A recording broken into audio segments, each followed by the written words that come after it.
नमस्कार,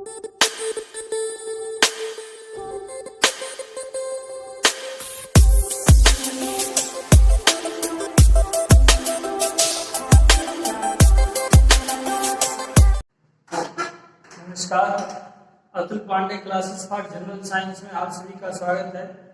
जैसा कि आप सभी को पता है कि हमारे Atul Pandey classes for general science YouTube channel के माध्यम से आपको विभिन्न प्रतियोगी परीक्षाओं के दृष्टिगत या सीबीएसई, यूपी बोर्ड, आईसीएसई की परीक्षा के दृष्टिगत कुछ इंपॉर्टेंट पॉइंट के नोट्स प्रोवाइड कराए जा रहे हैं। सिंपली जनरल साइंस, जो जनरल चीजें होती हैं, बेस होती है साइंस की, वो क्लास हम आपको प्रोवाइड कराने का प्रयास कर रहे हैं। क्लास में पसंद आए तो वीडियो को लाइक करिएगा, शेयर करिएगा, अपने दोस्तों को भी हमसे जोड़ने का प्रयास करिएगा। जो लोग साथी हमसे जुड़े हुए हैं उनको बहुत बहुत धन्यवाद। बस एक अनुरोध कि और भी साथियों को हमारे साथ जोड़ने का प्रयास करिए। दोस्तों, वीडियो को लास्ट तक देखने का प्रयास करें। आपकी जानकारी की कुछ न कुछ चीजें हम आपको लास्ट तक बताते रहते हैं अपनी क्लास में। चलिए, तो आज हम लोग एक नई क्लास की तरफ बढ़ते हैं। हम लोग सेल के बारे में पढ़ रहे थे, सेल के स्ट्रक्चर इत्यादि चीजों को पढ़ा, लेकिन उसी को अभी ब्रेक करते हुए यहाँ कुछ लोगों ने कहा कि सेल का विभाजन कैसे होगा। तो इस सेल विभाजन के बारे में जानते हैं कि सेल विभाजन मींस सेल डिवीजन, कोशिका विभाजन, कोशिका विभाजन। जैसे कि स्वीडन और स्वान के द्वारा, पीछे हम लोगों ने पढ़ा था कि स्वीडन और स्वान के द्वारा कोशिका सिद्धांत दिया गया 1839 ईस्वी में। 1839 ईस्वी में स्वीडन स्वान के द्वारा कोशिका का सिद्धांत दिया गया, जिसमें स्वीडन और स्वान ने ये बताया कि कोई भी जीव जो होती है means basic unit of life is a cell, मतलब कोशिका किसी जीव की एक सबसे स्मॉलेस्ट यूनिट होती है। और कोई भी जीव, कोई भी सेल जो बनेगा वो प्री एग्जिस्टिंग सेल के डिवीजन से ही बनता है। मतलब सेल पहले, कोई किसी जीव की उत्पत्ति एक सिंगल सेल से होती है और उस सिंगल सेल के डिवीजन से ही नंबर ऑफ सेल की संख्या बढ़ती है, जिसके आधार पे ऑर्गेनिज्म को एक कोशिकीय या बहुकोशिकीय जीव के बताते हैं। ठीक, तो उसी सेल डिवीजन को जानना है कि सेल डिवीजन, कोशिका विभाजन किस तरह की जंतुओं में, किस तरह के जीवों में कैसा होता है। ठीक, तो सामान्य जानकारी पहले हम आपको कोशिका से देंगे। सबसे पहली चीज है कि सेल डिवीजन के बारे में किसने बताया, तो यहां नोट करिएगा कि सेल डिवीजन के बारे में सर्वप्रथम, सेल डिवीजन के बारे में सर्वप्रथम बिरचाउ ने, सेल डिवीजन के बारे में सर्वप्रथम बिरचाउ ने 1855 ईस्वी में, 1855 ईस्वी में कोशिका के सेल डिवीजन को देखा था बिरचाउ ने। 1855 ईस्वी में कोशिका के सेल डिवीजन को देखा किसने? बिरचाउ ने। अब यहाँ पर यह देखा, बताया गया कि सेल अंदर को 3 काइंड्स ऑफ डिवीजन, कोशिका में 3 तरह के सेल डिवीजन होते हैं। ठीक है, नोट करिएगा। Cell undergoes 3 kind of division, cell undergo 3 kind of division. कोशिका में 3 तरह के विभाजन होते हैं। पहले विभाजन की बात करते हैं तो कोशिका का पहला विभाजन, तो कोशिका के पहले विभाजन को बोलते हैं एमिटोसिस, मींस इसको हिंदी में कहा जाता है असूत्री विभाजन। क्या बोलते हैं? असूत्री विभाजन। नोट करते रहिएगा, बहुत ही इंपॉर्टेंट क्लास है। क्लास समझ में आई तो लाइक जरूर करिएगा भाई। ठीक है, आप लोगों से एक रिक्वेस्ट, आप लोग लाइक नहीं करते ना तो शेयर करते हैं अपने दोस्तों को। अपने दोस्तों को बताइए कि Atul Pandey classes for general science में जनरल साइंस की क्लास हमारी जरूरत की चीजें बताई जा रही है, तो वीडियो को लाइक करिएगा। एमिटोसिस असूत्री विभाजन कह रहा है कि असूत्री विभाजन जो होता है वो अविकसित कोशिकाओं में मिलता है। अविकसित अविकसित कोशिकाओं में, देखिए बाई लैंग्वेज का यूज करते हैं जिससे हिंदी मीडियम या इंग्लिश मीडियम दोनों लोग इस बात को समझ जाए क्लास में। अविकसित कोशिकाओं में पाया जाता है, अविकसित कोशिकाओं में पाया जाता है क्या? असूत्री विभाजन। अविकसित कोशिकाओं की बात करें तो अविकसित कोशिकाओं मतलब जैसे कहा दिया जाए बैक्टीरिया, ठीक है, बैक्टीरिया में, ब्लू ग्रीन एल्गी में, ब्लू ग्रीन एल्गी में, bacteria blue green algae, protozoa, protozoa, ठीक है, मींस लाइक अमीबा की बात है, प्रोटोजोआ लाइक अमीबा, ठीक।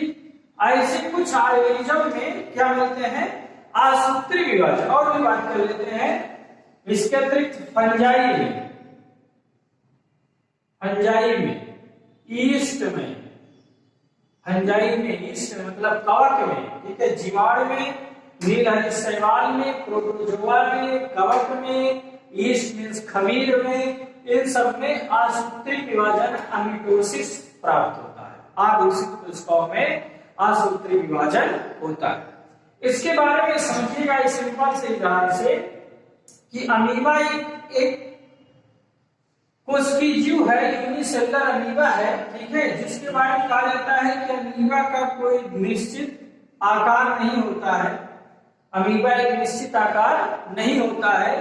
यह फ्रेश लिविंग वाटर एनिमल्स है, ठीक, फ्रेश वाटर लिविंग एनिमल्स है, मींस एक्वेटिक एनिमल्स है। इसी अमीबा का सेल डिवीजन की यदि बात करते हैं तो सबसे पहले अमीबा अपना फूड लेगा, मैच्योर होगा, मैच्योर होने के बाद इस अमीबा का सबसे पहले न्यूक्लियस का डिवीजन होगा। अमीबा में न्यूक्लियस का क्या होगा? डिवीजन होगा। अमीबा के न्यूक्लियस का डिवीजन होगा पहले स्टेप में।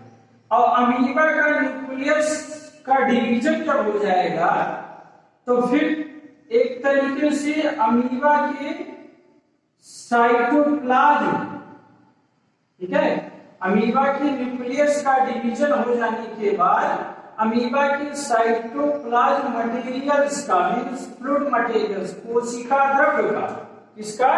अमीबा के कोशिका द्रव्य का विभाजन होगा। अमीबा के साइटोप्लाज्म या कोशिका द्रव्य का विभाजन होगा।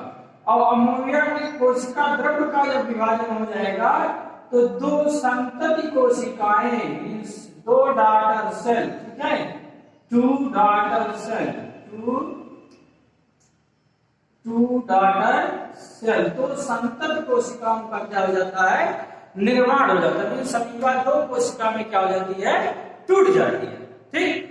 तो इसमें बात समझिएगा कि किसी भी सेल के डिवीजन में दो चीजें हुई, किसी भी सेल के डिवीजन में दो चीजें हुई। एक तो पहले सेल के डिवीजन में न्यूक्लियस टूटा है, फिर न्यूक्लियस टूटने के बाद उसके साइटोप्लाज्म अलग हो गए। अब देखिए न्यूक्लियस का डिवीजन इक्वल हो सकता है और इक्वल नहीं भी हो सकता है। न्यूक्लियस का जो डिवीजन होगा इक्वल भी होता है, इक्वल नहीं भी होता है। लेकिन बट ये जो असूत्री विभाजन होता है मिटोसिस, इसमें न्यूक्लियस का विभाजन अनइक्वली होता है। इसमें न्यूक्लियस का विभाजन क्या होता है? अनइक्वल होता है। आई बात सुनने? तो ये चीजें होती हैं इसमें अमीबा के न्यूक्लियस, ठीक। तो इसी आधार पे कहा गया है कि इसमें दो तरह के इवेंट्स होते हैं। नोट करिएगा जानकारी की चीजें कि there are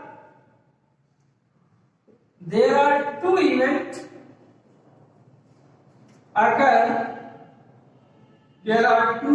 occur in cell division. There are two events in cell division. किसी भी सेल डिवीजन में दो चीजें होंगी। एक पहला भी हमने देखा गया कि डिवीजन ऑफ न्यूक्लियस हुआ। क्या हुआ? Division of nucleus, nuclear material. तो कहा गया पहला पॉइंट क्या है? Division of nuclear division of nuclear material और division of nuclear material called karyokinesis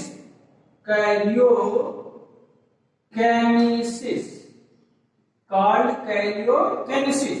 ठीक है, क्या कहलाएगा? कैरियोकाइनेसिस कहलाएगा। ठीक, डिवीजन ऑफ न्यूक्लियर मटेरियल। लेकिन दूसरी चीज जो डिवीजन नोट करिएगा, डिवीजन ऑफ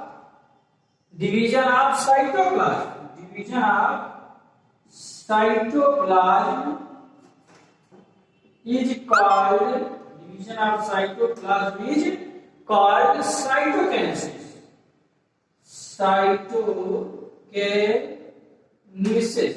ठीक है, ये दो चीजें हो गई, साइटोकिनेसिस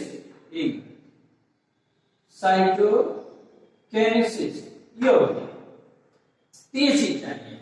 ठीक है, किसी भी सेल के डिवीजन में दो चीजें होंगी। There are two events happening in cell division.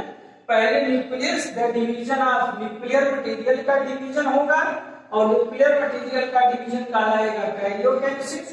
फिर क्या होगा? द डिवीजन ऑफ साइटोप्लाज्म का डिवीजन होगा और साइटोप्लाज्म का डिवीजन क्या कहलाएगा? साइटोकाइनेसिस। और इन दो चीजों के डिवीजन के बाद दो संतक कोशिकाएं, दो डॉटर सेल बन जाती है, तैयार हो जाती है। तो ये पहले टाइप के सेल डिवीजन की बात थी।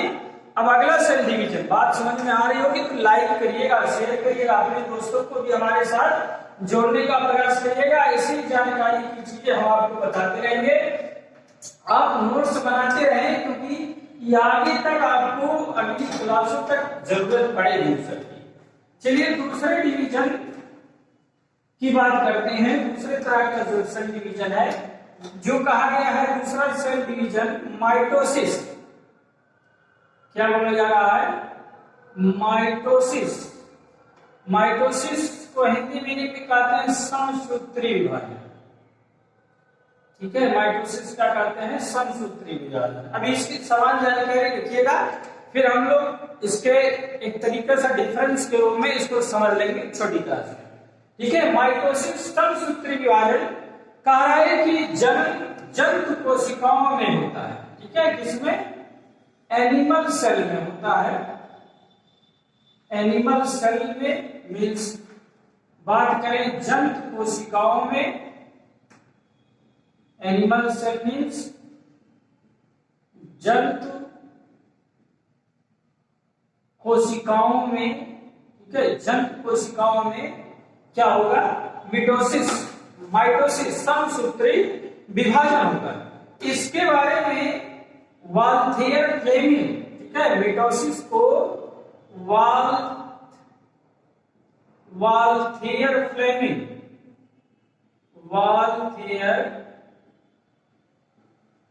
फ्लेमिंग ने माइटोसिस सेल डिवीजन को वाल्थियर फ्लेमिंग ने 1879 ईस्वी में देखा।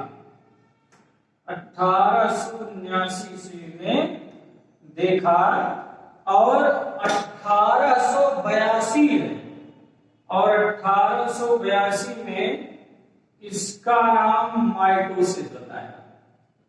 इसका नाम क्या बोला? माइटोसिस मीन्स समसूत्री बोला। ठीक है, इसका नाम क्या बोला इन्होंने? माइटोसिस। ठीक, तो वाल्थियर फ्लेमिंग ने 1879 ईस्वी में माइटोसिस समसूत्री विभाजन को जंतु कोशिकाओं में देखा। ठीक, और 1882 ईस्वी में जो है इसका नाम वाल्थियर फ्लेमिंग ने क्या रखा? माइटोसिस किया। ठीक है, इसका नाम क्या रखा? माइटोसिस बताया। फिर अगली, ये तो दूसरी थी माइटोसिस। तीसरा भी इसके बारे में विस्तृत जानकारी देते हैं हम आपको, जुड़े रहिए। अगला है मियोसिस। ठीक है, मियोसिस की बात करें तो अर्धसूत्री क्या होता है? अर्धसूत्री विभाजन। मियोसिस में क्या होता है? अर्धसूत्री विभाजन, मतलब क्रोमोसोम के हाफ नंबर ऑफ सेल का डिवीजन होता है किसमें? मियोसिस। ठीक, तो अर्धसूत्री विभाजन के बारे में कहा जा रहा है कि फार्मर और मुरे ने 1905 ईस्वी में जो अर्धसूत्री कोशिकाओं का विभाजन था उसका नाम मियोसिस दिया। कौन? फार्मर और मुरे, ठीक है, फार्मर और मुरे। ये कहाँ होता है? ये जर्म सेल में होता है, ये चीज जानिएगा, जर्म सेल में, ठीक है, जर्म सेल में या फिर बोलते हैं रिप्रोडक्टिव सेल मीन्स जनन कोशिकाओं में, जंतु की जनन कोशिका में, जंतु की जनन कोशिका में, ठीक है, जर्म सेल में मियोसिस अर्धसूत्री विभाजन होता है। इसके बारे में कहा जाए कि फार्मर और मुरे, फार्मर और मुरे, फार्मर और मुरे, ठीक है, ये दो साइंटिस्ट फार्मर और मुरे ने 1905 ईस्वी में, ठीक है, 1905 ईस्वी में कोशिकाओं में अर्धसूत्री विभाजन को मियोसिस नाम दिया। कोशिकाओं में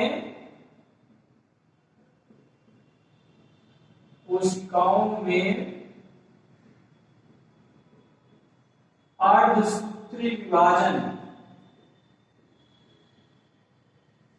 कोशिकाओं में अर्धसूत्री विभाजन के बारे में बताया, अर्धसूत्री विभाजन के बारे में बताया। किसने बताया? फार्मर है मुरे, ठीक। लेकिन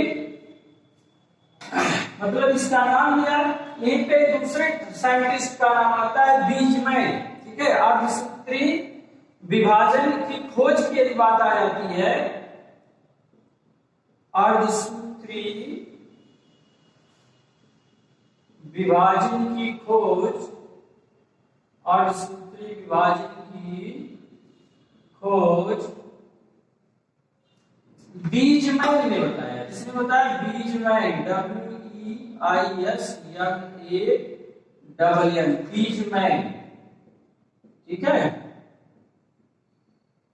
अर्धसूत्री विभाजन की खोज सर्वप्रथम किसने बताया? बीजमैन ने बताया था। सबसे पहले अर्धसूत्री कोशिकाओं के विभाजन की खोज के बारे में बीजमैन ने बताया। और इस मियोसिस का जो है विस्तृत अध्ययन, मियोसिस के एग्जामिनेशन पॉइंट ऑफ व्यू से है, इसका जो मियोसिस का विस्तृत अध्ययन की बात करें तो विस्तृत अध्ययन इसका स्ट्रासबर्गर, ठीक है, इसका विस्तृत अध्ययन किसने किया? स्ट्रासबर्गर ने 1888 ईस्वी में किया, 1888 ईस्वी में किया, इसका विस्तृत अध्ययन किया, ठीक है। आई बात समझ में? तो ये जवान जानकारियां जो कॉम्पिटिटिव एग्जाम के लिए इंपॉर्टेंस होती हैं उसको बताने का प्रयास हो रहा है कि मिटोसिस समसूत्री विभाजन एनिमल सेल मीन्स जंतु कोशिकाओं में। वाल्थर फ्लेमिंग ने 1879 ईस्वी में इसके बारे में देखा। 1882 में इसका नाम माइटोसिस रखा है इन्होंने, वाल्थर फ्लेमिंग ने। मियोसिस अर्धसूत्री विभाजन जो कि जर्म सेल जनन कोशिकाओं में होता है, ठीक। फार्मर और मुरे ने 1905 ईस्वी में कोशिकाओं में अर्धसूत्री विभाजन के बारे में बताया, ठीक है। अर्धसूत्री विभाजन के बारे में बताया इन्होंने, मतलब एक तरीके से कोशिकाओं में अर्धसूत्री विभाजन देखा। अर्धसूत्री विभाजन की खोज सर्वप्रथम, ठीक है, सर्वप्रथम बीजमैन ने किया। सर्वप्रथम बीजमैन के द्वारा अर्धसूत्री विभाजन की खोज की गई। और इस अर्धसूत्री विभाजन की विस्तृत अध्ययन स्ट्रासबर्गर, ठीक है, स्ट्रासबर्गर के द्वारा 1888 ईस्वी में किया गया। तो एक सामान्य जानकारी थी कोशिका विभाजन से संबंधित, एक छोटी सी जानकारी आपको प्रोवाइड करने का प्रयास किया गया, ठीक। बहुत ही इंपॉर्टेंट चीज नोट कर लीजिएगा। यदि क्लास समझ में आए तो लाइक करिए, अपने दोस्तों को भी ज्यादा से ज्यादा जोड़ने का प्रयास करिए। फिर हम अगली क्लास इन्हीं माइटोसिस और मियोसिस सेल डिवीजन में क्या होता है इस चीज को आपको बताएंगे। धन्यवाद।